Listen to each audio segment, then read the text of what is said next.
யாராச்சும் வீட்ல இருக்கீங்களா? யாரு? ஹலோ ஆன்ட்டி, யார் நீங்க? எம்மாட்டி, இது சின்ன பொண்ணு வீட்டு தானே? சின்ன பொண்ணோ இல்ல அவங்க அக்கா பெரிய பொண்ணோ?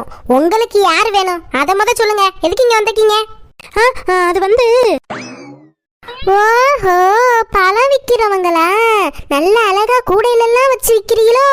எங்களுக்குலாம் எந்த பழமும் வேணாம். ஆல்ரெடி வீட்ல நிறைய அழுகி போன பழம்லாம் வேஸ்டா கிடக்குது. போங்க போங்க. இந்தமா இருக்குமா, நீ பாட்டுக்கு ஓவரா பேசிக்கிட்டே போற. முதல்ல யார் என்னன்னு கூட கேட்க மாட்டியோ? இப்படி கலர் கலரா கூட நிறைய பழம் வச்சுக்கிட்டு கலர் கலரா ட்ரெஸ் போட்டுட்டு நீங்களும் வந்தா அப்புறம் உங்களை பழம் விக்கிறவங்கன்னு சொல்லாம அப்புறம் என்ன சொல்லுவாங்க? ஐயோ மேடம், நீங்க தப்பா புரிஞ்சுக்கிட்டு இருக்கிறீங்க. நாங்க பழம் விக்கிறதுக்காகலாம் வரல. அப்புறம் மேட்ரிமோனில சின்ன பொண்ணுன்றவங்களுக்கு வரன் தேடிட்டு இருக்கிறதா போட்டிருந்துச்சு. அத பார்த்துதான் நாங்க கேட்கலான்னு வந்தோம். அச்சச்சோ, மாப்பிள்ளை வீட்டுக்காரங்களா? இது தெரியாம பேசிவிட்டேனே.